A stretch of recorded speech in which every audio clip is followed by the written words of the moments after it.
ça, rien à voir. Alors bonsoir à tous et merci d'être venus si nombreux pour un sujet aussi important. Je vous accueille ici dans les locaux de SpaceX, qui est notre partenaire pour cet afterwork du futur des jobs. Et puis on est très heureux de vous accueillir et Irma va vous présenter les intervenants de ce soir et le sujet de ce soir. Alexandre Léa, merci beaucoup d'être là avec nous. Vous êtes CEO d'Investglass Solutions. CRM, c'est une gestion automatique de la vente. Vous êtes le seul CRM, vous vendez le seul CRM suisse, logiciel suisse. Alors je tiens à vous dire que cette table ronde, parce qu'il y a une table ronde, et cette discussion de matin se fait avec des stars. Et c'est une star, Alexandre Léa, puisque c'est lui qui a le seul logiciel suisse et il va pouvoir nous expliquer pourquoi c'est important et pourquoi c'est une solution qui va nous permettre d'avoir un regard sur les transformations du monde du travail dans les années qui vont suivre. Une autre star que je vous demande d'applaudir, c'est Philippe Verdier. Vous connaissez peut-être déjà, journaliste dans l'audiovisuel depuis des années. C'est lui qui a remplacé Tania Young ou Laurent Romeshko à la télévision. Il était responsable chef du service de la météo à France 2 et à France 3. C'est lui aussi qui vous avez couvert les grandes conférences sur le climat, que ce soit à Copenhague ou alors à COP21. Vous avez fait un livre, vous avez écrit un livre fondamental et incontournable, le Climat Investigation, qui parle justement de la critique des climato-sceptiques, on peut dire, qui dénonçait les liens entre les scientifiques, les politiques et les lobbies économiques. Et c'est vraiment un livre essentiel. Merci pour votre travail. Et d'ailleurs, c'est quelque chose qui vous a tenu à cœur, puisque déjà votre master, vous l'avez fait sur le thème du changement climatique et sur le rôle dans les médias qui était en train d'évoluer. Et vous êtes quelqu'un qui est la preuve même de l'adaptation et le besoin de s'adapter au gré du temps et des changements. Et là, on a vraiment besoin de faire appel à ça aujourd'hui avec l'évolution du marché du travail. Et puis, on peut applaudir aussi Laura Tokmakov. Vous êtes CEO d'Impact EA,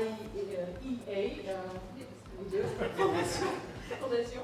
Vous êtes formé au Massachusetts MIT Institute of Technology, vous êtes spécialiste en intelligence artificielle et business strategy, vous êtes spécialisé dans les aspects éthiques liés à l'intelligence artificielle et à l'intégration en entreprise, ainsi que dans le domaine de l'employabilité. Et puis vous avez fait votre doctorat sur la question qui est essentielle ce soir pour nous, sur l'obsolescence programmée du contrat social à l'ère de l'intelligence artificielle. Donc vous allez pouvoir...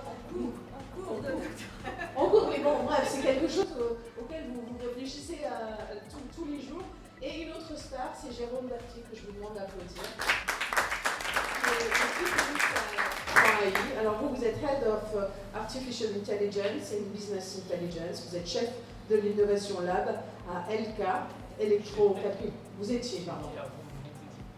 C'est ça, exactement. Et pour vous, c'est vraiment très important de prendre conscience du fait qu'on parle d'intelligence artificielle, mais qu'il faut faire avec et pas contre, et que oui, on peut en avoir peur, mais on peut aussi être rassuré, et vous êtes là pour nous éclairer pour ces points-là. Alors, vous vous êtes rendu compte, et vous le savez, si vous êtes là si nombreux, c'est qu'on est en train d'entrer dans une nouvelle ère. C'est même Bill Gates qui l'a dit aujourd'hui. Pour lui, il y a eu deux grands moments fondamentaux dans le changement de ce qui est en train de se passer.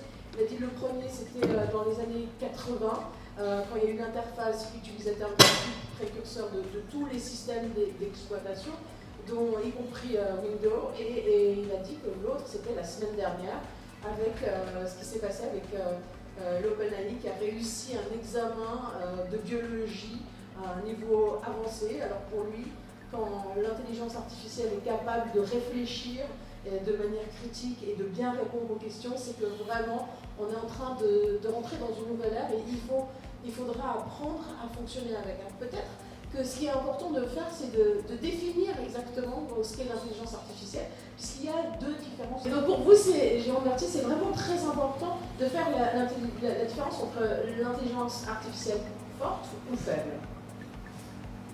Je ne m'attendais pas à la question directe comme ça, mais ok, alors Oui, je pense qu'il y a une différence fondamentale. Enfin, surtout, ce que j'aurais aimé faire, c'est définir un peu l'IA, parce que on peut le faire très simplement. L'intelligence artificielle, c'est basé sur 5 grands principes qui sont les principes de l'être humain. En fait, il y a le speech processing, donc c'est la voix. Il y a le natural language processing, c'est l'écrit. Il y a le computer vision, c'est la vue. Il y a la robotique, c'est les membres. Et puis, il y a les systèmes experts qui sont un peu désuets actuellement, mais qui sont la façon de processer un peu le savoir. Donc, basé là-dessus, vous savez à peu près tout sur l'intelligence artificielle. C'est pas non plus hyper grand. Et puis, basé sur quelque chose qu'on appelle le machine learning. Alors, donc, on peut avoir des autres termes comme le deep learning, ces choses-là, mais ça reste des machines qui apprennent. Et surtout, ce que je voulais dire pour faire l'introduction de ça, ce qui est important de savoir, c'est qu'aucune machine n'apprend sans data. Donc, c'est-à-dire qu'on va lui donner de l'information. Et basé là-dessus, elle va apprendre. Donc, il faut vraiment garder ça en tête parce que c'est hyper important sur ce qu'on vit actuellement. C'est-à-dire que tout ce que la machine va faire, elle ne l'invente pas comme ça. Et moi, je ne suis pas tout à fait d'accord avec Bill Gates, mais je pense qu'il y a d'autres intérêts qui sont assez notoires, mais voilà. Et en fait, le truc, c'est que si vous donnez à la machine quelque chose à apprendre, elle va apprendre là-dessus, elle ne va pas inventer des choses qu'elle va faire. Donc, ça va être important pour la suite de la discussion qu'on a, parce que c'est-à-dire qu'elle a une vision du monde qui est celle qu'on lui a donnée. C'est pas une vision globale du monde, c'est bien différent. Donc, si on est capable de donner un dataset qui représente le monde entier et tous ces problèmes que l'on peut avoir, ces divergences, etc., alors peut-être oui, l'IA pourra commencer à répondre à des choses intéressantes. Mais du moment où on n'a qu'un set de données précis, eh ben, elle répondra sur le dataset précis. Aujourd'hui, les données s'arrêtent à fin 2021 à peu près, si je ne me trompe pas. Il ne faut quand même pas oublier que Bing et Google, c'est quand même deux mondes différents et que moi je pense qu'on a plus à craindre de l'équivalent de ChatGPT sur Google que ce que fait Bing, parce que Google a quand même indexé beaucoup plus de documents que Bing. Et donc ça va énormément changer la donne. Je ne dis pas qu'il ne va pas se passer quelque chose. Je dis juste qu'aujourd'hui, ils l'ont mis sur Bing, mais je pense que ce que pourrait faire Google est encore plus grand que ce que pourrait faire Bing. Parce que finalement, Bing n'a indexé qu'une partie du monde comparé à Google. C'est pour ça que le moteur est mauvais par rapport à Google. Il faudrait être quand même assez clair. Laura Tokmakov, pour vous, est-ce que vous êtes d'accord avec cette définition?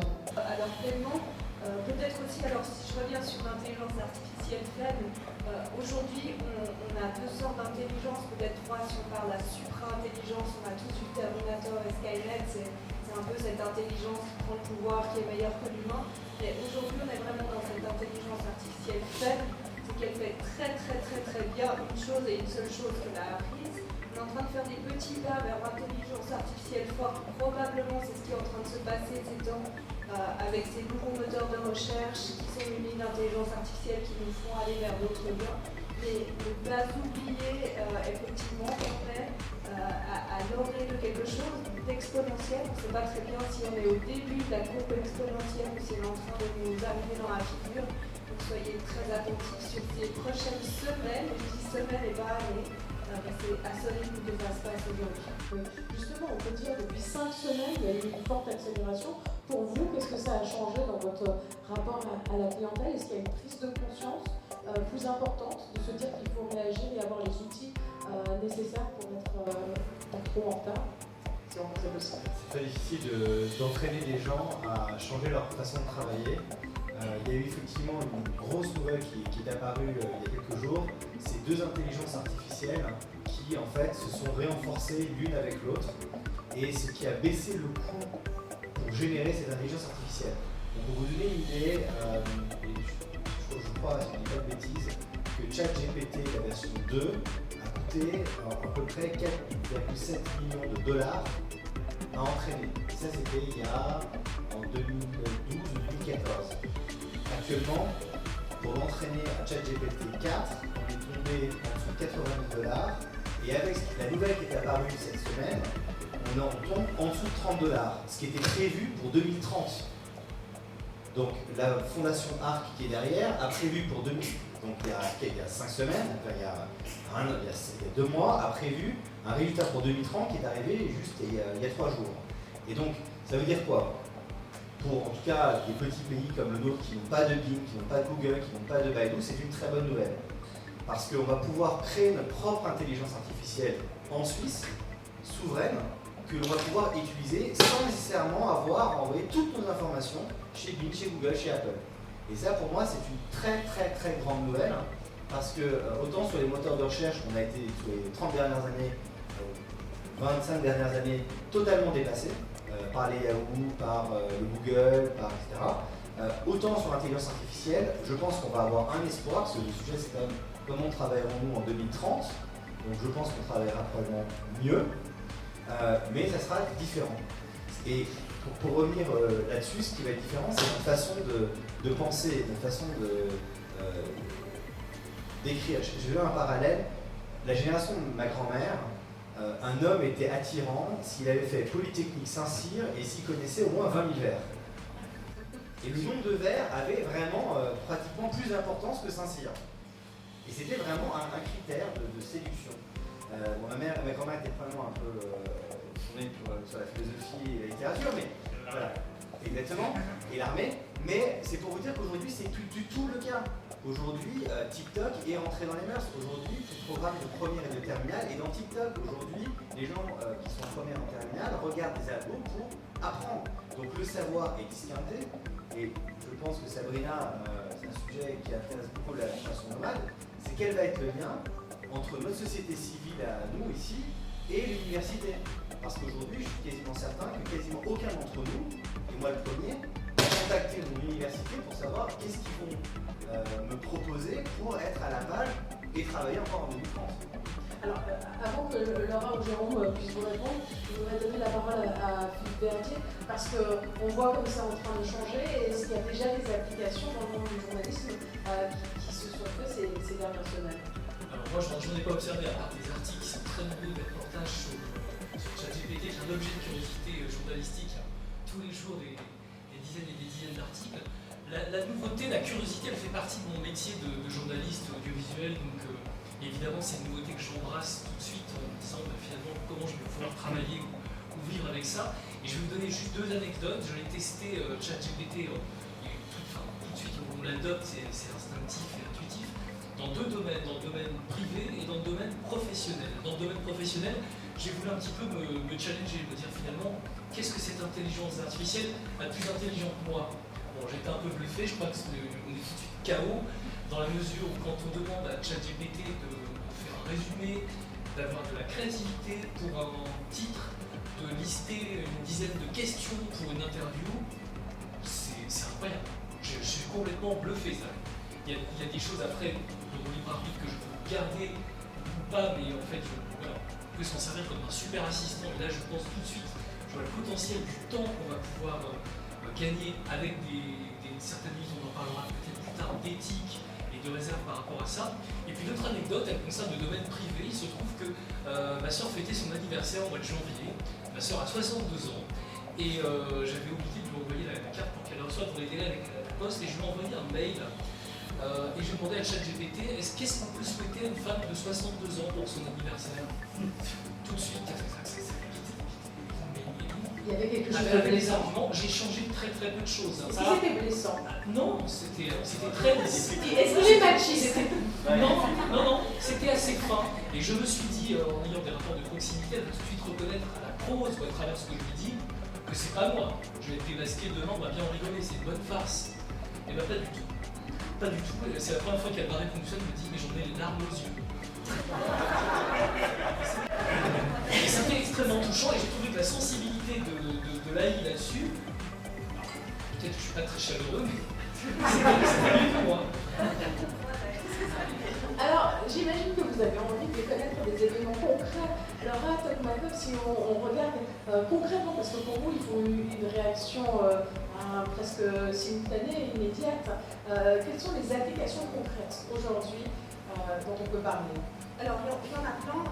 Moi, ce que je vous invite déjà de faire toutes et tous, c'est de vous inscrire sur la liste d'attente pour avoir Bing, parce qu'il y a ChatGPT qui est avec les biais qu'on a vus, c'est-à-dire qu'il est prédictif, donc il va raconter des choses qui ne sont pas vraies, il va même vous faire des choses en vous mettant un lien, et quand vous allez sur le lien, vous dites oh, c'est bon, il y a un lien, mais il va vous dire des choses fausses qui ne sont pas dans le lien, donc soyez très attentifs avec ça.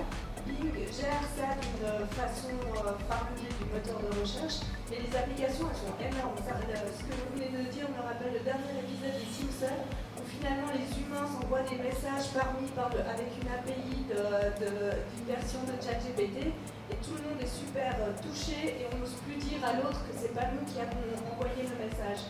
Donc tout ce qui est rédactionnel, tout ce qui est création de poste, tout ce qui est présentation à faire devant une équipe. Ok, est-ce que tu peux m'aider à rédiger ma présentation motivationnelle pour l'équipe?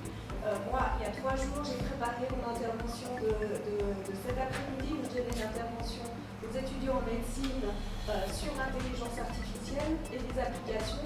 J'ai demandé à Bing, est-ce que tu peux me faire un reverse learning et puis me séquencer un cours sur 2 fois 3 heures dessus. Il m'a séquencé quelque chose. Le truc qui est assez fou, c'est qu'on dialogue avec. On a quelque part 15 possibilités de dialoguer avec, où il se souvient du contexte, ce que ne faisait pas forcément ChatGPT 3, qui se perdait au bout de 5-8 ans, donc avec ça, moi je peux lui dire, ok, maintenant tu peux me sortir des articles en lien avec ça sur lesquels ils pourront aller. J'ai plein d'exemples sur le privé aussi. Hein. Le week-end en amoureux à organiser, chat où Bing vous dit, ok, plutôt paysage montagne, paysage vert. Oh, ok, je vais alors plutôt prendre la montagne. Est-ce que vous voulez quelque chose avec une soirée romantique à la fin? Enfin, ça devient un dialogue qui s'applique à peu près à tous les moments de notre vie, qui n'est pas parfait, qui va demander d'être ajusté, mais qui devient dans le monde professionnel. Moi j'ai reçu des accès il y a 4 semaines, je pense qu'aujourd'hui je passe à peu près 2 à 3 heures par jour à déléguer des tâches à Bing et à d'autres IA. Je crois que vous avez fait l'exercice de chiffrer quel était votre gain en temps, ça représente quoi? Oui, alors je passe beaucoup de temps aujourd'hui à faire un boulot un peu nul, c'est de mettre quand je commence et mettre quand je finis, puis faire des rapports. Aujourd'hui je pense sur les tâches répétitives, les tâches de code, etc., je gagne à peu près 40%. Dans mon équipe, les 2 informaticiens qui bossent dessus pour l'aide de code, ils sont de l'ordre de 1 à 2, donc ça qui gagnent 50% de temps au minimum de faire générer le code par Codex ou par Bing ou par autre, et après ils n'ont plus qu'à le relire. Il faut imaginer que c'est comme si vous preniez un étudiant sorti d'un master qui a tout appris de façon théorique et qui arrive au premier jour en entreprise chez vous, et vous passez un temps de plus en plus, de moins en moins important à le réajuster pour qu'il comprenne bien. Alors, je regarde, quelles sont les tâches qui vont être automatisées maintenant? Est-ce que vous pouvez... Bien sûr. Non, mais juste Alexandre, mais, enfin, je ne sais pas challenger parce que je pense qu'il y a quelques années on arrive. Je pense, je ne sais pas où tu as reçu des sources, mais moi qui travaille tous les jours avec, pour entraîner un GPT-2, ça demande des machines à peu près équivalent à, il faut à peu près 25 machines. C'est à peu près ça. Donc, chez Infomaniac, ça coûte 5000 balles par mois. Ça ne coûte pas 30 francs. GPT-3, il faut 3000 machines. Et nous, on a fait un calcul, c'est 60 millions par an. Pas 30 francs. Donc, je ne sais pas qui a sorti ça, mais avec grand plaisir. Mais honnêtement, GPT-3, c'est plutôt 60 millions pour l'entraîner que 30 francs. Donc, un jour, j'espère, on y arrivera, mais je pense que pour l'instant, on n'y arrive pas. Et c'est ce qui a fait la force d'OpenAI, parce que les algorithmes qui sont derrière sont des algorithmes qu'on connaît depuis très longtemps. Et le truc, c'est qu'on n'avait pas les moyens infrastructure de faire. Enfin, c'est ça plutôt ce qui se passe. Ensuite, pour répondre pourquoi GPT-4 est meilleur que GPT-3, pour comprendre, c'est que l'algorithme, c'est un algorithme qui est basé sur la prédiction du mot suivant. En fait, vous lui dites, je suis un chat va manger quoi? Et par défaut, il veut dire du souris, du fromage, très peu du dinosaure, parce qu'il a appris sur un set de données où les chats ne mangent pas des dinosaures. Sauf si je lui donne un grand paquet d'informations où je lui dis en fait les chats ça mange des dinosaures. Et peut-être qu'il va me dire le chat mange des dinosaures. Basé là-dessus, en fait, ce qui se passe, c'est que GPT-3 est basé sur 4096 tokens, donc en fait c'est des mots. C'est-à-dire qu'est-ce qu'il fait? C'est qu'il dit le chat mange quoi? Une souris. Là, il reprend le contexte. Le chat mange la souris. Vous lui dites, mais comment? Le chat mange la souris avec ses dents. Et ainsi de suite. Et en fait, il reprend au fur et à mesure. Et au bout d'un moment, il est limité parce qu'il a usé tous ses tokens. L'avantage de GPT-4, c'est qu'on a augmenté ces tokens beaucoup plus grand. Donc c'est pour ça que le contexte, j'ai l'impression qu'il le garde, mais en fait, le contexte, c'est rien d'autre que reprendre le précédent et le rajouter à ma question. C'est ça qu'on fait, hein. C'est du processing. Donc voilà, c'est pas de la magie, c'est juste qu'à un moment, il prend un dataset très long et c'est là-dessus qu'il continue à raconter son histoire. Voilà, ça c'est juste pour expliquer comment ça marche. Enfin, moi, je le fais tous les jours. Donc, Si on prend le mot de la magie, en fait, le but, c'est pas que l'algo soit de la magie, mais c'est que ce qu'on interprète de l'algo en devienne une. En fait, c'est de l'ethnocentrisme. C'est comme quand on a une admiration pour une poupée vaudou, où en fait on s'en fiche si la poupée vaudou est réaliste ou pas. C'est que ça prend tellement d'espace dans notre cerveau, ça pollue tellement notre quotidien, c'est ce qui est en train de se passer. On parle de productivité. Moi, j'organise, vous invite à regarder sur YouTube les vidéos qu'on produit. Ça nous coûte $30 par mois. Le texte est généré par un ChatGPT. La vidéo est générée par un ChatGPT qui nous dit ce qu'il faut qu'on monte pour montrer notre produit. À Genève, les services équivalents, la vidéo, c'est 1 500 balles. Ah, mais ok. Mais ça crée une magie. Et après, même si la magie est fausse, le tour de magie, on est bluffé. Je vais répondre à la question.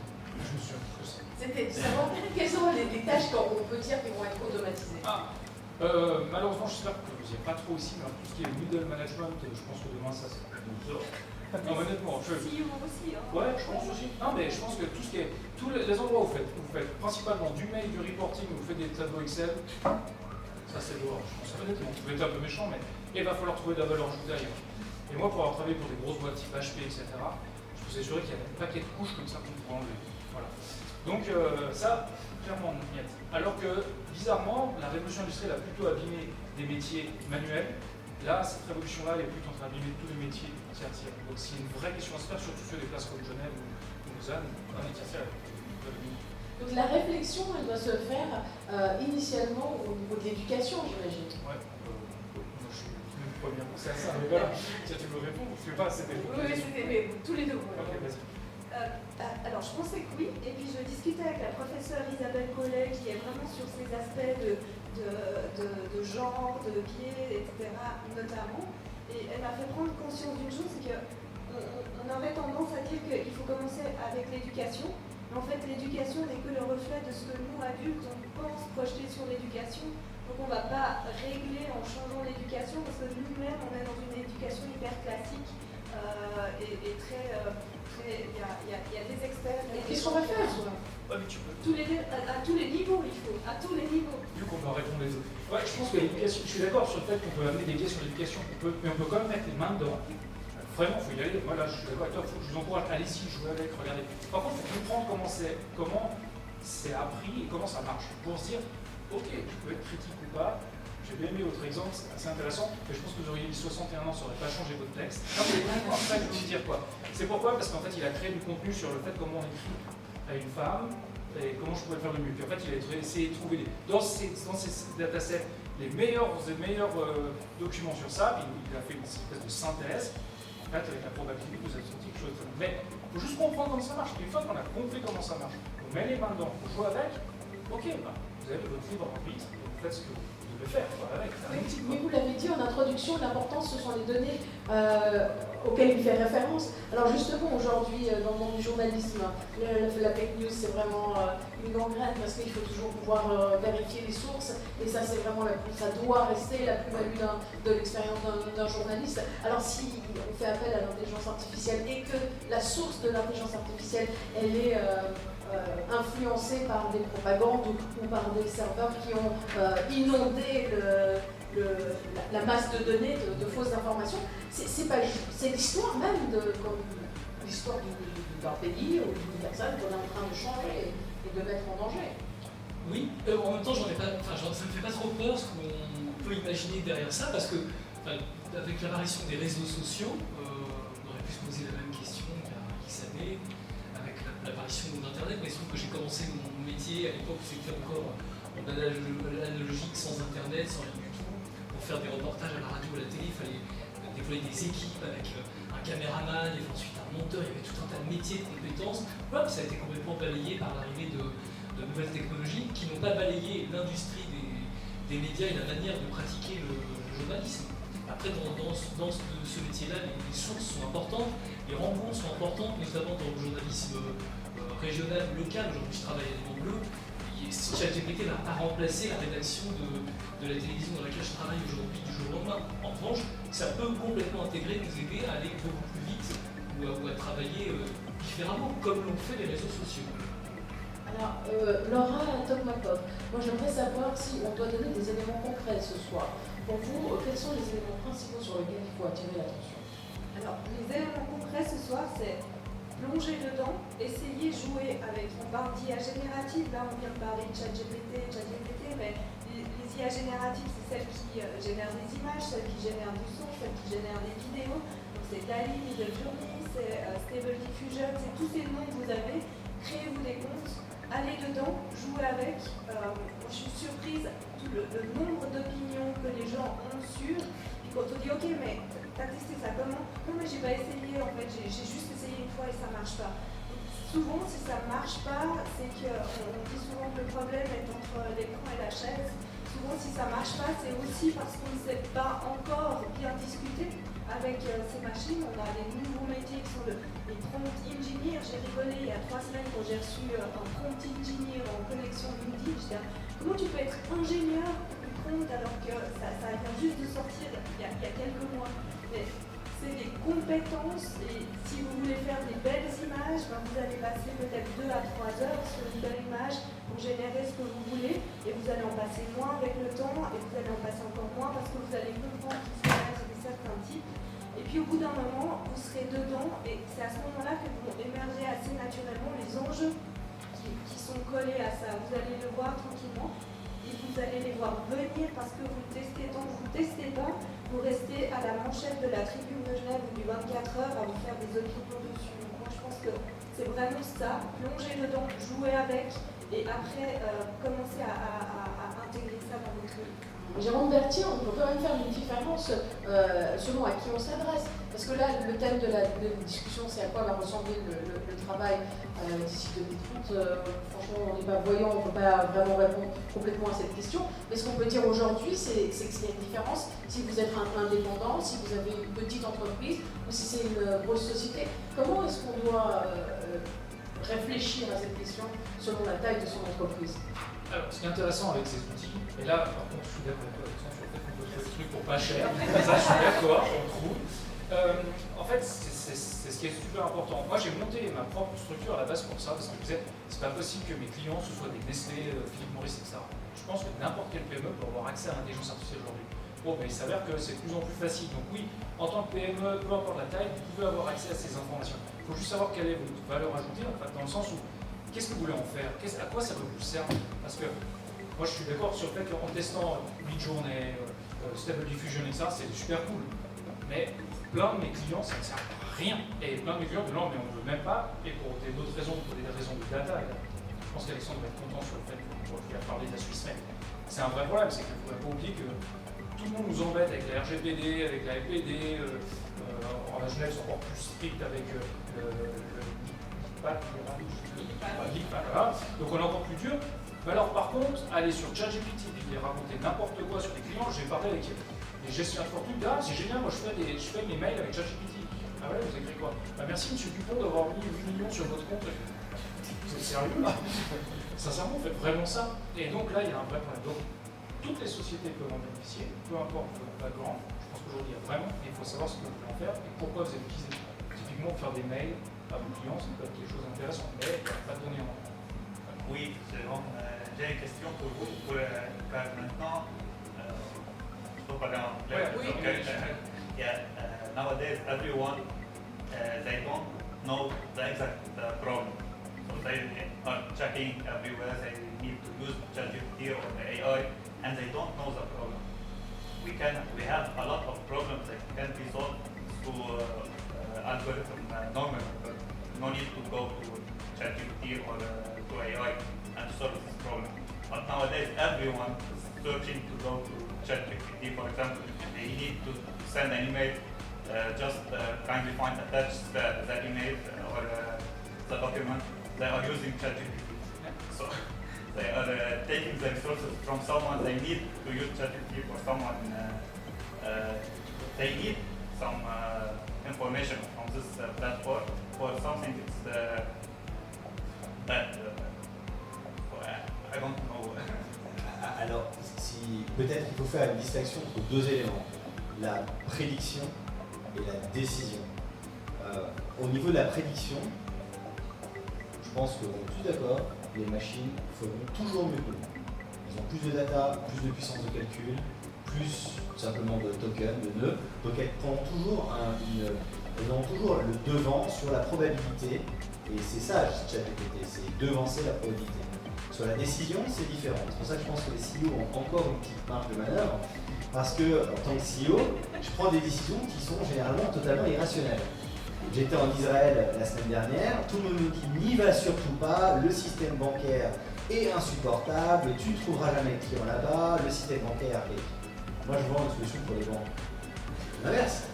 Je prends la décision inverse de ce que la prédiction des gens autour de moi me dit, parce que justement, je prends ce pari, potentiellement, que la décision qui est irrationnelle, potentiellement, pourrait m'apporter plus d'argent. Alors, c'est en train de changer. Ce que je commence à comprendre dans les 99 pages, justement, de ChatGPT 4, où justement, ils vont mettre un concept de porte-monnaie avec un petit peu d'argent pour voir si décisionnel, il y aurait une optimisation, un renforcement dans ChatGPT 4 avec une fonction d'argent sur les recherches. Donc effectivement, ils font des recherches, des problématiques. Si à chaque fois les gens se posent le même problème, elles répondent et que ça répond de manière efficace, donc les gens arrêtent de poser des questions par exemple après, une fois qu'ils ont répondu à ce problème-là, eh bien la machine, l'algorithme est meilleure. Pour revenir juste sur les problématiques de savoir-faire, je pense que, moi j'ai deux petites filles, c'est très important de continuer à les faire apprendre à écrire et à lire. On a beaucoup de chance ici à Genève, les enfants sont en éducation dans l'école publique, d'apprendre avec un niveau très sévère. C'est une grande chance que l'on a. Parce que dans le reste du monde, ils n'ont pas cette chance-là. En Afrique, en Inde particulièrement, je travaille beaucoup avec l'Inde, des dizaines de millions d'enfants qui n'apprennent pas à écrire et à lire. Et effectivement, de la même manière que Steve Jobs avait dit que lorsqu'on n'a pas besoin d'appuyer sur un bouton, à ce moment-là, on a une super Helix, c'est ce qu'il avait fait Rato, il avait de retirer son keyboard face à BlackBerry RIM, il avait mis juste un bouton et avait devancé les nouvelles Helix. Et bien, je peux vous assurer que c'est la même chose. À un moment, vous allez dire, c'est prendre un risque que de faire penser le middle management sur un problème dont ils n'ont pas le quart de la moitié de la connaissance. Et même s'ils sont CAIA, CFR, en finance, ils ont passé le barreau. Là, on a vu avec ChatGPT 4 les résultats, mais encore une fois, ça c'est un peu encore à discussion. C'est qu'à ChatGPT 3, le ChatGPT 3 répondait au barreau américain de New York, je crois, il était dans les 10% les plus bas, avec ChatGPT 4, il est dans les 10% les plus hauts. J'ai pas vu les maîtrises, mais en vrai, c'est ce qu'ils disent publiquement. Mais même si c'est pas vrai, c'est la vérité dans 6 mois en fait. Donc la vraie question, c'est comment on arrive à recréer un dialogue pour échanger des informations, collaborer, et dans un monde qui est celui de Genève, où effectivement, il y a beaucoup de middle management, il y a beaucoup de CEO aussi à compétences certainement. Comment on fait pour utiliser cette techno pour arriver à mieux les faire travailler? Laurent Tokmakov, pour vous, il a parlé de collaboration. Ça, c'est une des solutions clés. C'est très important, cette collaboration. Mais comment elle devrait se mettre en place?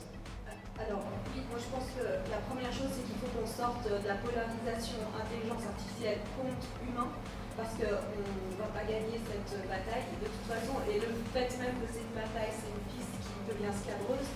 Nous, en 2021, on a créé un festival qui s'appelle le AIA Festival. On voulait en fait se projeter dans l'avenir de l'intelligence artificielle et pouvoir acculturer aux enjeux et aux défis sociétaux. Et quel meilleur moyen de le faire que l'art? Et si en plus vous prenez l'art contemporain expérimental, vous pouvez à peu près tout faire et tout expérimenter, on ne tombe pas dessus.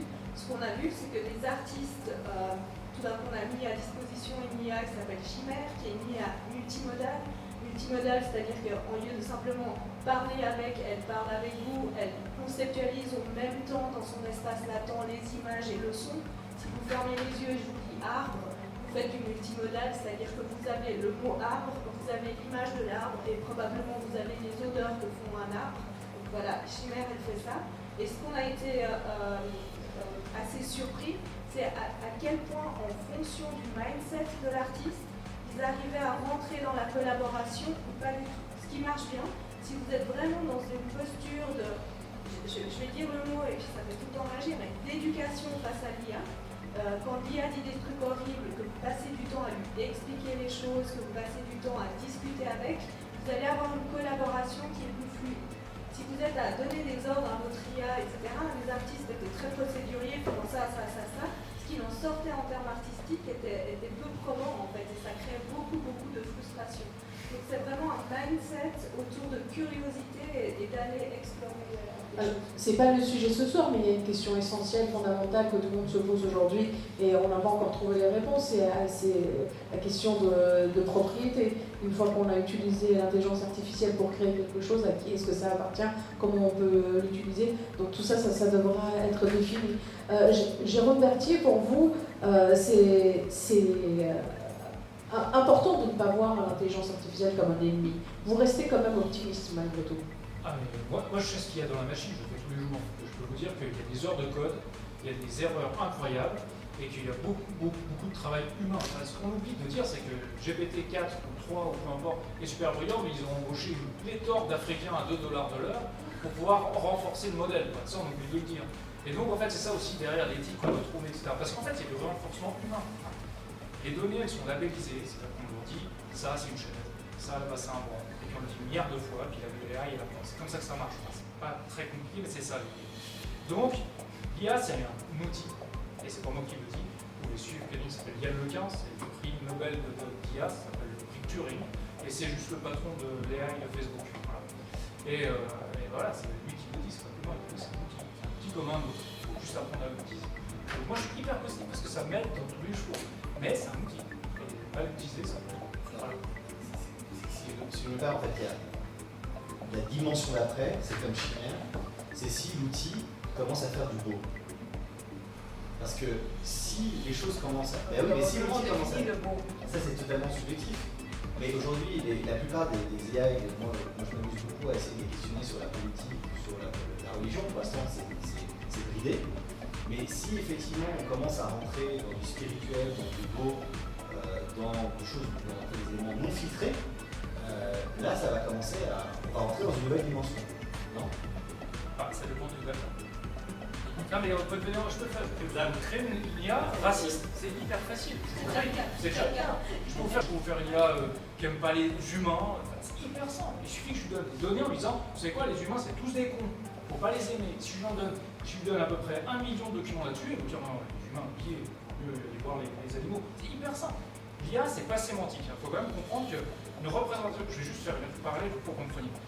Comment ça marche le langage en fait? Pour une IA, il faut savoir qu'elle prend une phrase, elle vire tout ce qui sert à rien, c'est-à-dire les points, les doubles points, les machins, tout ça. Elle prend les mots les plus simples, elle va à la racine. C'est-à-dire que affectueux, affection, et ça, c'est affect. De tout ça, elle en tire des synonymes et elle essaie de prendre les synonymes les plus courants.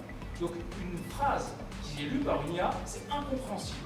Et de ça, elle en tire un vecteur mathématique. Enfin, c'est ça qu'elle fait. Hein.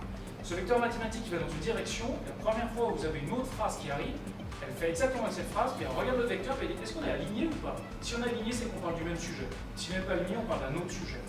Donc la sémantique pour l'IA, ça n'existe pas. Donc une IA ne comprend pas ce qu'elle dit. Ce qu'elle fait, c'est des vecteurs mathématiques. Et donc plus je lui donne d'informations, plus elle fait de vecteurs mathématiques, et donc plus elle voit le monde selon des vecteurs mathématiques. Mais les vecteurs mathématiques, si je lui dis que ça, c'est une voiture, puis j'arrête pas de lui dire que c'est une voiture, elle va vectoriser cet élément-là comme une voiture. Terminé. Et vous allez complètement con. Et avec tout ça, vous nous dites que vous n'avez pas peur. Mais non, j'ai pas peur, c'est moi qui le fais. Oui, moi je sais que j'ai pas peur. Mais aujourd'hui c'est vous, mais demain. Et c'est pour ça que je veux juste attirer le fait que faites attention sur les sources de données, et c'est hyper important, et c'est là où je ne suis pas très heureux avec OpenAI, c'est qu'on ne sait pas quelles sont les sources, et on a vu ça déjà dans le passé avec notamment l'histoire de Cambridge Analytica dans les élections américaines, c'est-à-dire que si nos amis d'OpenAI ont décidé d'un seul coup de nous montrer la face du monde dans un certain angle, discrètement, sans que vous le voyez, puis vous prenez ça pour argent comptant, peut-être que la prochaine élection présidentielle, vous voterez peut-être différemment. Et ça, je veux juste attirer votre attention. Mais c'est vrai pour toutes les IA. Donc c'est là où on doit créer quelque chose d'éthique et de plus responsable sur l'information et les sources de données. L'éthique, ça c'est vraiment une question fondamentale à laquelle il faudra évidemment réfléchir.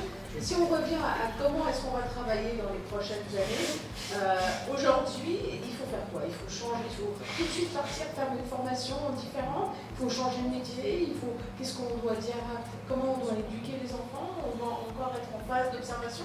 Avec l'expérience que vous avez, chacun de vous, alors je sais que vous êtes vraiment dans le sujet, mais pour vous, qu'est-ce qu'il faut faire?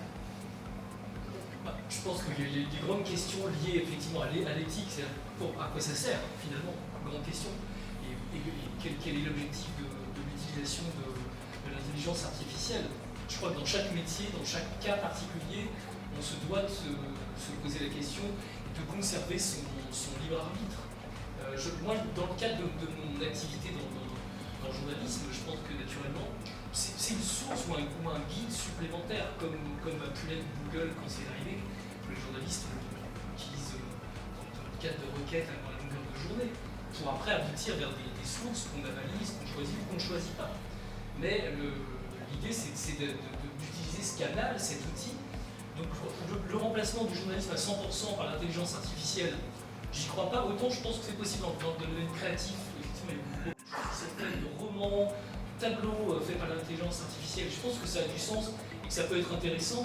Dans le journalisme, je pense qu'il y a du 100%, c'est extrêmement dangereux, ça n'a pas de sens et c'est vivement déconseillé.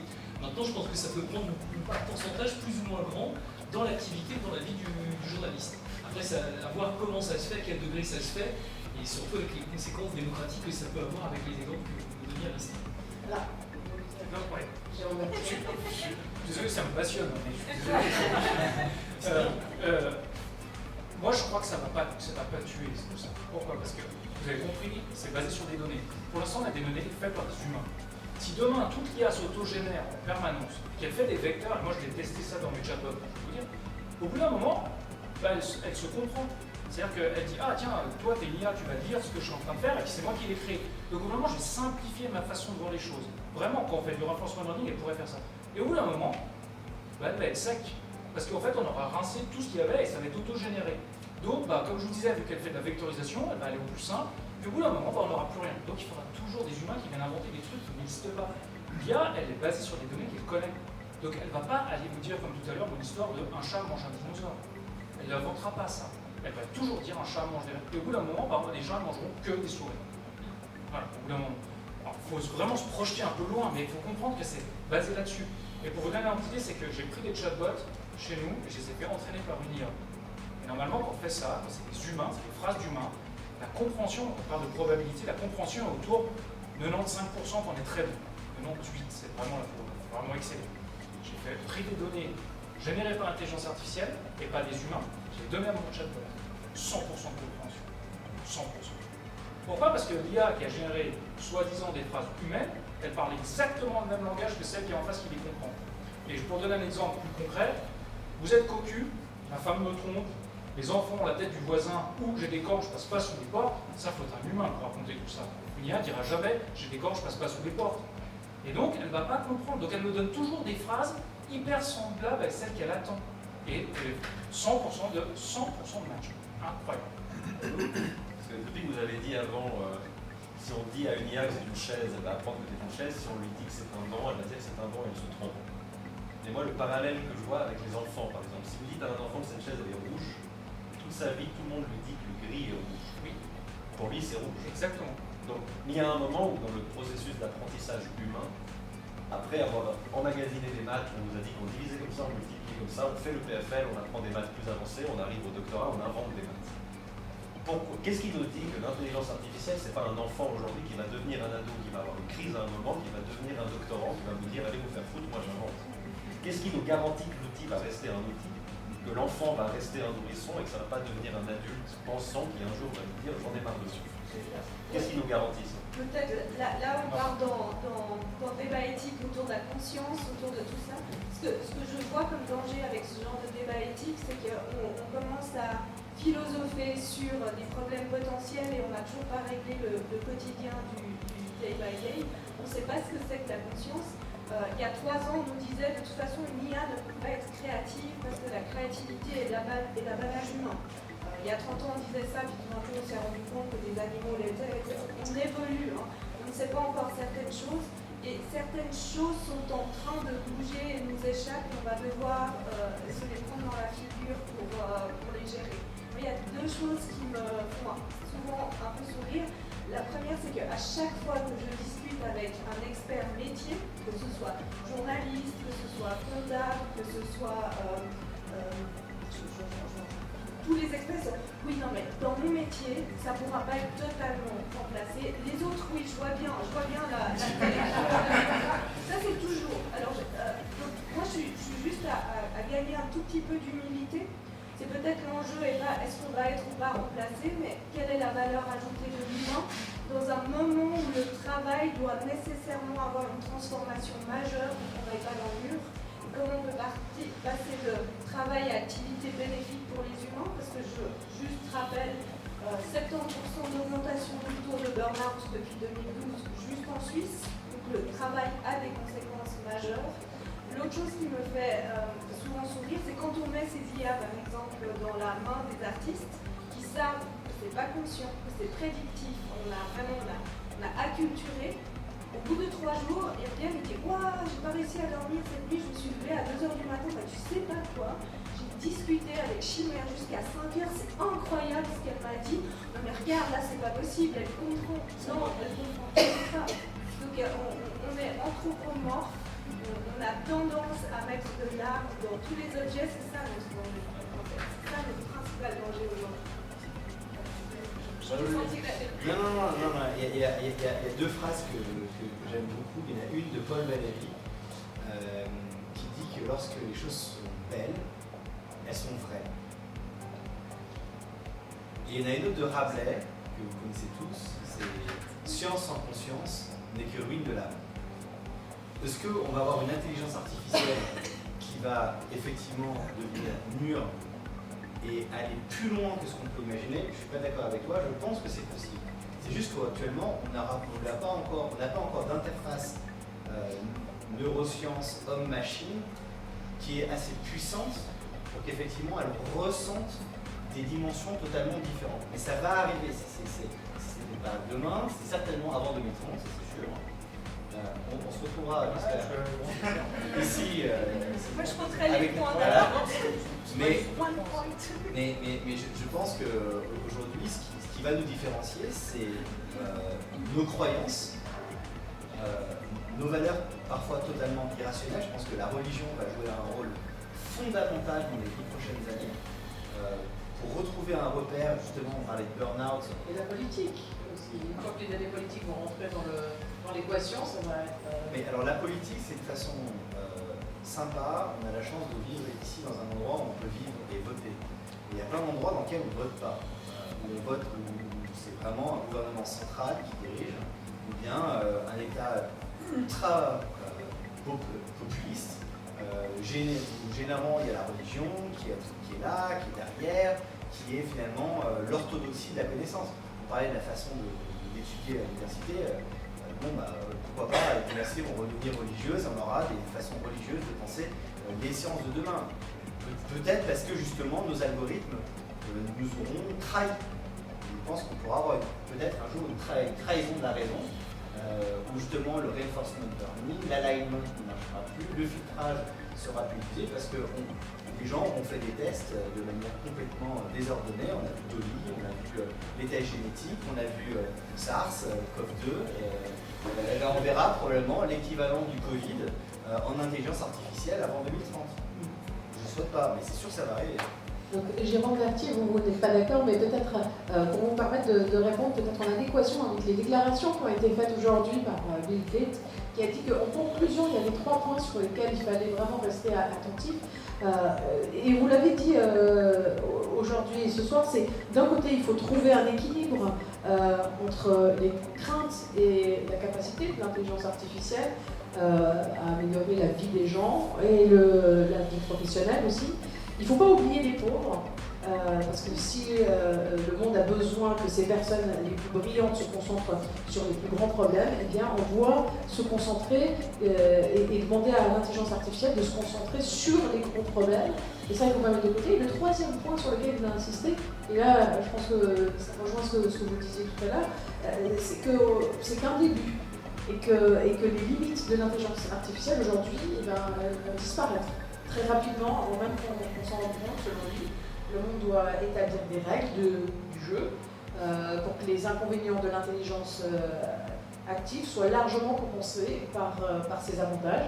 Et en conclusion, il dit que l'ère de l'intelligence artificielle est riche en opportunités, mais surtout en responsabilités. Et ça, je crois que c'est exactement ce que vous pensez. Moi, je pense qu'en effet, on doit avoir une responsabilité sur ce qu'on fait. Sur l'évolution de l'IA, comme ça, je réponds en même temps à la question. En fait, le problème, c'est qu'on a toujours tendance à comparer avec le monde qu'on connaît. Ça nous conforte tout. On est en fait dans ce petit cercle, puis on compare l'IA avec ce qu'on connaît. Mais en fait, il y a tellement de trucs qu'on ne connaît pas, qu'en fait, ce que je veux dire, c'est pas que l'IA ne va pas progresser par elle-même, elle va progresser grâce à nous. Et on va progresser grâce à elle. Parce que grâce à l'IA, on va plus vite, on va faire plus de choses, ça, conscient et vraiment, je pense que c'est ça. Et ça nous permet de découvrir. Vous avez pris l'exemple des maths. Moi, j'ai fait aussi des maths. Et on ne fait pas des maths pour faire des maths. On fait des maths parce qu'on résout un problème. Pour l'instant, on n'a pas de solution. C'est pas juste un matin, je me lève, je fais des maths pour faire des maths. Donc en fait, c'est exactement la même chose. C'est qu'on va résoudre avec l'IA des choses pour aller plus vite. Aujourd'hui, on calcule, c'est pas plus rapide que de faire des à la main des calculs. C'est exactement la même chose. Et on va avancer. Et en fait, on va connaître des nouvelles choses. Donc on va dire à l'IA, tiens, je t'apprends les choses. Donc si on compare, en effet, aujourd'hui avec l'IA de dans 30 ans, mais en restant, nous, hommes, aujourd'hui, oui, on va dire, ça y est, l'IA nous a explosé. Mais nous, on aura aussi évolué. Et en fait, l'IA sera toujours un outil. Donc après, sur l'éthique, moi, je suis quand même convaincu qu'il faut vraiment mettre un accent sur quelles sont les sources de données. Ça, c'est primordial. Et vous avez donné l'exemple des réseaux sociaux. On a vu tout ce qui se passe avec les réseaux sociaux. Personne ne parle de Google, mais le moteur de recherche exactement pareil. Donc quand j'entends « Ah, mais je l'ai vu dans Google, c'est le premier truc en haut. » Okay. Ou pire, je suis désolé de dire ça pour le moment, mais quand elle me dit « Ah, mais je l'ai vu à la télé. » Ah, alors si tu l'as vu à la télé, c'est sûrement très vrai, quoi. Et donc, voilà. Non, mais sûr, c'est exactement ça. Donc, soyez critiques, quoi. Soyez critiques comme vous pouvez l'être. Et je suis quand même convaincu que si on ne veut pas éduquer sur l'IA, on peut au moins éduquer l'esprit critique. Soyez critiques. J'imagine que vous avez des questions. On a encore un peu de temps pour que vous puissiez poser des questions. Alors, qui me pose une question? Qui a une question? Oui, derrière, Dana, I give you the... Moi, j'aimerais savoir si vous pensez que le politique a un rôle pour s'assurer justement que cet outil ne soit pas utilisé à mauvais escient. Alors, moi, je relève juste ce qui est drôle aujourd'hui. Donc, OpenAI, quand ils se sont créés, c'était une fondation qui voulait pour le bien commun que l'intelligence artificielle appartienne à une fondation parce que c'était un truc trop important. Quelque temps après, ils sont devenus une entreprise financée par Microsoft. Et maintenant, c'est les mêmes qui sont en train de nous dire « Attention, on pensait que c'était bien, on est un peu inquiet, on va nous prendre un rôle paternaliste et décider qu'est-ce qui est bien pour vous ou pas. » Pour moi, votre question, elle rejoint « Est-ce que dès qu'on est dans ces réglementations, on risque tout le temps de glisser sur la peau de banane de quelqu'un qui pense à la place de qu'est-ce qui est bon, et puis qui va mettre des réglementations qui vont soit freiner la technologie dans certains pays, soit l'accélérer dans d'autres. Les politiques aujourd'hui, d'une partie d'entre eux que je côtoie, ne maîtrisent peut-être pas suffisamment, pour le dire joliment, les enjeux et les défis, et qu'est-ce que c'est l'intelligence artificielle. Et certains resteront dans des pensées magiques, hein, comme tu le dis, et ben, on va prendre la bonne mesure de ça, ça sera un tout petit peu préoccupant. Mais surtout, ils risquent de l'utiliser pour avoir une influence sur... C'est déjà le cas. La transformation du comportement pour les élections, c'est déjà le cas. Moi, je me vois en termes de deux sujets qui me préoccupent beaucoup. Le premier, c'est la souveraineté digitale en Suisse. Et le deuxième, c'est des prélèvements fiscaux. Parce que, effectivement, si un salaire de 100 000 francs suisses annuels, finalement, la moitié du travail, effectivement, le middle management peut être fait pour 30 francs suisses par mois, vous avez un problème au niveau de la FERSIAM, vous avez un problème au niveau de... Tout est à 30 ans.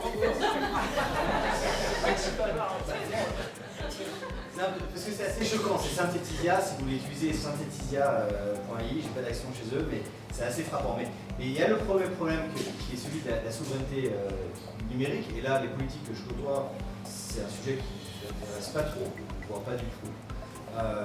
D'ailleurs, la Suisse est partie à fond dans les bras d'Amazon, au niveau fédéral, en mettant complètement de côté Swisscom. Alors Swisscom aurait pu gagner l'appel d'offres, pas mon problème, ça fait créer aussi des leaders digitaux en Suisse. Et puis celui effectivement des prélèvements fiscaux, comment on s'assure que assez rapidement, nous, Suisses, ayons des groupes frontaliers, parce que nous avons beaucoup de frontaliers ici, créons rapidement de la valeur ajoutée pour aller conquérir de nouveaux marchés avec des technologies qui parfois peuvent être plus ou moins éthiques, justement problématiques. Moi, je travaille principalement dans le domaine de la finance. Donc effectivement, utiliser l'intelligence artificielle, c'est dramatique. Moi, je faisais le métier que j'ai automatisé, j'ai 40 ans, je le faisais quand j'avais 30 ans. J'étais payé à l'époque 120 000 francs en fixe. Aujourd'hui, pour 3 000 francs par an, je fais la même chose. Oui, j'aime bien le multiple de 3. Le multiple de 3, c'est sympa. Mais c'est terrible, parce qu'effectivement, il y a toute cette cotisation sociale qui ne va plus dans les écoles, dans les routes, dans les machins, etc.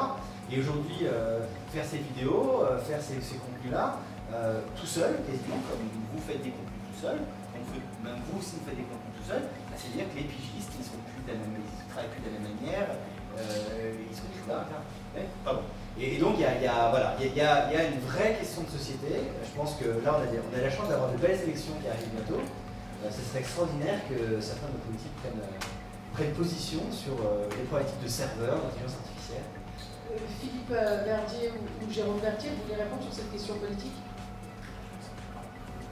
Je pense que les politiques qui ont conscience des enjeux, d'autres qui sont des suiveurs ou des défricheurs ou qui sont peut-être un petit peu à la traîne et qui suivent un petit peu ce qui se dit dans les manchettes des journaux, donc qui sont un petit peu en retard par rapport aux vrais usages de la société. Et je pense que le politique va être très prudent parce que derrière ça, en fait, ce qui va se développer comme modèle, c'est ce qui va être rentable finalement. Donc je pense que malheureusement, je pense que le politique ne peut être que suiveur sur ces questions-là et que la société va fondamentalement se transformer toute seule. Et c'est pas le politique qui va donner le chemin à suivre. J'ai peu d'espoir là-dessus en tout cas. Ça reste personnel. Ça répond à votre question? Alors moi je dis juste, je suis contre l'interdiction, donc c'est pas moi qui vais vous dire. Non mais parce que je pense que l'éducation, on revient toujours à mon histoire, c'est vachement important. J'ai vu avec ChatGPT, tout le monde voulait interdire ça à l'école. Mais c'est n'importe quoi. C'est comme si dire, demain je vais interdire Word et puis je vais interdire Google ou Wikipédia. Enfin, c'est juste pas conscient. Par contre, le fait d'éduquer en disant, attention, ce qu'il vous dit, c'est peut-être pas juste. Donc en plus, ce que vous allez faire, vous allez aller chercher vos sources. Et c'est génial. Moi, je serais prof, j'adorerais. C'est-à-dire que mes étudiants, ils vont se poser la question tout seuls si ce qu'ils sont en train de dire est juste. Mais c'est pas le saint graal même du prof, c'est-à-dire de mettre la conscience des étudiants à aller vérifier ce qu'ils ont. C'est génial, l'esprit critique. Et donc, il ne faut pas l'interdire, au contraire, mais par contre, il faut l'éduquer en disant attention, faites pas n'importe quoi, allez bien vérifier, sinon vous allez avoir 0. Et puis là, c'est génial. En fait, ce qu'on essaie de faire, c'est de forcer les étudiants à aller vérifier ce qu'ils ont fait et avoir leur respect critique. Oui, surtout, j'avais justement une question, surtout par rapport aux étudiants, enfin, la question se pose la même pour nous adultes, ou moi dans mon métier, je m'aperçois que l'intelligence artificielle est le reflet de l'intelligence qu'on veut bien lui donner à travers les échanges qu'on a avec ChatGPT et ça. C'est-à-dire que si la question est complètement basique, la réponse est complètement basique. Plus la question est pointue, plus la question est précise, plus les réponses sont quand même enrichies, étoffées. Ça, je m'en suis aperçu à l'usage. Et je me dis effectivement, il y a tout un travail d'éducation, de formation à avoir pour utiliser au mieux cet outil qui est fondamentalement génial, mais à condition de savoir aussi le mesurer, d'avoir l'esprit critique pour savoir ce qu'on lui donne et puis savoir ce qu'on prend de lui. Just I need to add something regarding the data. Always the model, if you input garbage in, you will have garbage out. So everything related to the data, the labeling of the data. So we have 3 categories of AI, supervised, unsupervised, and reinforcement learning. So the reinforcement learning is also based on data that you will give to the model, even if it's reinforcement learning. So I guess everything is related to the human. So the machine will not become human. Sabrina, vous vouliez poser une question? Oui, juste, on a toujours le voile vert à moitié plein ou à moitié vide. On est actuellement dans une situation en Europe de population vieillissante où on a de plus en plus de personnes qui sortent du monde du travail et puis ceux qui rentrent sont moins nombreux, parce qu'on a fait moins d'enfants. Je pense que l'intelligence artificielle représente dans cette situation-là plutôt une opportunité, parce qu'on est dans une tension très forte dans le marché du travail, où on ne trouve plus suffisamment de personnes qualifiées, tout simplement à cause de la démographie. Qu'est-ce que vous en pensez? En préparant cette table ronde, certains d'entre vous m'ont dit qu'il y a déjà des secteurs où on ne trouve pas les personnes compétentes, en informatique par exemple. Embaucher quelqu'un, c'est super compliqué, l'informatique. C'est une pénurie. Donc voilà, en effet, là, est-ce que l'IA va remplacer les informaticiens? Moi j'y crois. Tout à l'heure, tu disais qu'ils utilisaient le coding pour coder. Nous on a essayé, bon, mon CTO il fait des bons comme ça en disant donc voilà, donc si tu veux, il y a quand même, on a besoin encore de gens qui ont la compétence. Donc l'IA peut un peu aider, un peu. Mais on a plein de ressources qui vont naître. Il ne faut pas trop vous inquiéter. Le problème, c'est que pareil, quand on a une révolution, qu'elle soit industrielle, peu importe, mécanique ou intelligence, c'est que c'est plus facile à dire sur le papier, dire ah bah c'est pas grave, on va virer 50 000 comptables, on a besoin de 50 000 informaticiens. Ouais, ça marche juste pas comme ça. Donc c'est là où il faut qu'on ait un peu de travail parce que c'est compliqué. Mais je ne pense pas que le nombre d'emplois va vraiment diminuer. Enfin voilà, ça c'est encore mon avis. Moi je pense qu'on est très mauvais pour la projection sur des choses exponentielles en tant qu'humain, des nombres linéaires. Ça va répondre certainement alors aux défis démographiques de façon majeure. Peut-être la question va être à quelle vitesse on va être capable en tant qu'humain de transférer nos compétences vers quelque chose d'utile. Et quand on vous dit on l'a déjà fait à la révolution industrielle, ça s'est fait, ça s'est bien passé, juste se rappeler que ça s'est très très mal passé à la révolution industrielle pendant 70 ans. Donc ça veut dire qu'il faut aussi garder en tête qu'on va devoir avoir des choses en plus pour cette agilité de transformation des compétences à mettre en place. Et la prospective, enfin, le travail que fait la Fondation Nomade autour de la prospective de nouveaux métiers, ça bouge de semaine en semaine et de mois en mois, mais il faut qu'on puisse s'en occuper. Autrement, on va se retrouver toasté à côté du train. On va peut-être prendre une dernière question, oui. Alors, moi, je suis professeur en informatique, donc l'enseignement, ça m'intéresse. J'ai beaucoup de collègues qui se posent beaucoup de questions. Alors moi, j'ai de la chance, c'est que le dataset d'entraînement est très mauvais, parce que je suis dans le hardware. Donc mes élèves, ils ont du mal à trouver les réponses dans ChatGPT et compagnie.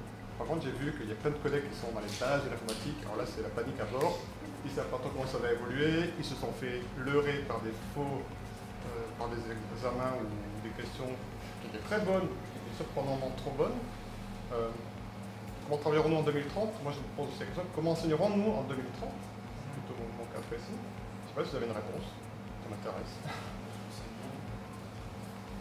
Sur l'enseignement, déjà, la grosse évolution, c'est déjà TikTok, que les étudiants utilisent tous pour apprendre et transférer, et en fait s'auto-apprendre des choses. Donc ça c'est une grosse évolution. On avait vu les MOOC à l'époque, notre ami Michel Girardin à Genève avait poussé les MOOC, etc. Voilà, vous avez vu de l'époque de Stanford, puis maintenant c'est TikTok. Il va y avoir une grosse évolution dans la manière dont on partage le savoir, on partage les connaissances. Sur les pré-retraités, en tout cas les gens qui sont des seniors dans le monde du travail, Sabrina, je pense que là par contre, et puis même les professeurs seniors, qui ne sont plus à la page sur certains outils, c'est une très bonne nouvelle, parce qu'on a vu qu'il y a Microsoft qui sort justement des outils d'intelligence, PowerPoint, Word, Excel, etc. Et là effectivement, ça va permettre à des personnes plus âgées qui n'ont plus les compétences d'utiliser ces outils-là, d'arriver tout de même à produire une valeur ajoutée. Donc ça, c'est quelque chose de très positif, je pense, pour les seniors. Et pour l'apprentissage, après, je pense que vous aurez... Moi, ma vision, c'est qu'il y aura deux mondes. Il y aura une sorte de monde religieux d'un côté, et il y aura un autre monde qui sera un monde laïque dans l'apprentissage de l'autre. Et ça dépendra des politiques de définir si c'est plutôt l'un ou si c'est plutôt l'autre qui sera utilisé. On continuera toujours, en tant qu'humain, je pense, à se raconter des histoires. D'ailleurs, c'est ce qu'on fait aujourd'hui. On se transmet plein d'informations qui sont totalement fausses, erronées et biaisées. Depuis le début, on fait que ça. Si on a été écouté par l'intelligence artificielle, je pense qu'elle se marrerait bien de ce que je raconte, de ce que vous racontez, de ce que vous racontez. Enfin, on rigolerait bien. Donc, c'est ça peut-être. Alors après, est-ce que l'intelligence artificielle nous permettra encore d'être inefficace dans notre façon de penser? Ça, c'est aussi une question. C'est que ce qu'il y a un moment, parce qu'on devra prendre une prise de décision, parce que le temps est précieux, parce que le temps, ça vaut de l'argent. Vous avez dit inefficace. Pardon, oui, parce qu'on aura encore la chance en tant qu'humain, d'être inefficace dans notre raisonnement. Parce que finalement, on autorisera des gens à penser de manière non orthodoxe. Parce que justement, soit on aura trop de vecteurs et les vecteurs seront optimisés pour le prélèvement fiscal au niveau étatique, pour la doctrine religieuse dans d'autres États, et finalement, ce qu'on aura droit dans l'éducation, de se dire, ah, mais oui, on va permettre aux étudiants de faire de la disputation, de disputer le modèle. C'est pas ça. Moi, j'ai fait une très bonne université en France. On m'a dit qu'il fallait penser comme ça. Les duopoles de Cournot, c'était vrai. Le marxisme, c'était vrai. La finance internationale, c'était comme ça. Jusqu'au bout, on est allé. À la fin, finalement, ça n'a pas empêché que Markowitz, je m'embâche sur la finance, mais ça n'a pas empêché que les théories de Markowitz n'ont pas marché, ça n'a pas empêché 2008, ça n'a pas empêché ce qui s'est passé chez Crédit Suisse, et pourtant, je pense qu'ils ont un budget limité pour faire de l'intelligence artificielle, ces gens-là. Donc, voilà, c'est une vraie décision. C'est est-ce qu'on autorisera en 2030 encore, nous, humains, à être imparfaits dans notre façon de parler, façon de comporter, façon de penser. Alors c'est vrai qu'on peut continuer encore à en parler pendant des heures. Je vous propose de continuer à le faire en one-to-one avec nos intervenants, mais peut-être pour donner le mot de la fin, Jérôme Berthier, en conclusion, qu'est-ce que vous pourriez dire? En fait, moi je reste comme convaincu que l'IA va rester un outil pour l'humain, ça je suis sûr. Moi, à Terminal, je suis un grand fan de... Je veux dire, je vais quand même vous donner des exemples. Regardez la science-fiction. Quand on veut faire peur, Terminator, le robot ressemble à un humain. Tout le temps. Quand on ne veut pas faire peur, le robot, dans Star Wars, il reste un robot. Donc en fait, déjà, juste ça, la notion est un peu différente. Et moi, je ne suis pas un fan d'Iron Man, je suis pas un fan de Star Wars, de Terminator, je suis un fan d'Iron Man. Moi, le but, c'est de faire un Jarvis. J'adore ça. Je trouve que c'est génial de dire qu'on a une IA qui nous aide en permanence. Mais Tony Stark continue à prendre des décisions. Il a juste une IA qui l'aide à faire ce qu'il fait. Ben, demain, ce sera ça. Mais pour ça, il faut juste comprendre, il faut l'accepter et dire ok, c'est un outil supplémentaire que l'on a dans le monde digital dans lequel on vit. Mais je reste convaincu que l'humain sera tout le temps. Je suis sûr de ça. Je crois qu'on peut les applaudir.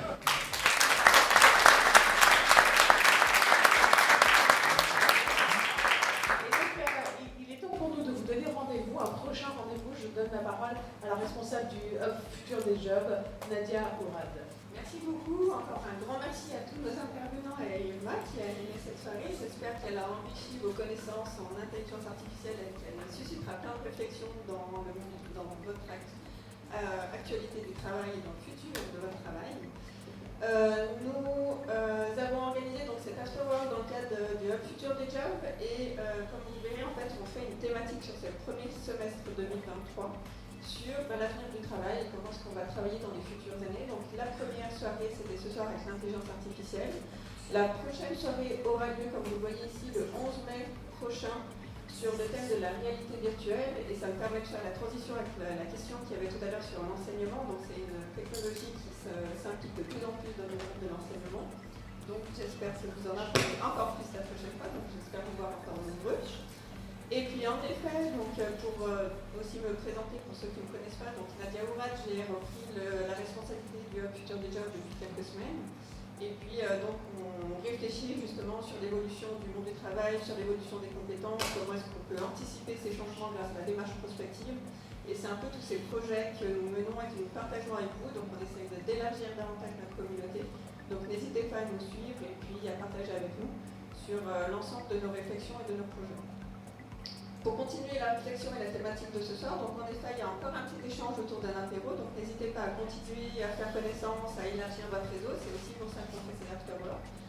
Vous avez une partie d'équipe de la Fondation Namax qui est là aussi si vous voulez partager avec nous, mais également tous nos intervenants qui restent encore un petit moment. Voilà, merci. Encore un grand merci Bravo. à tous.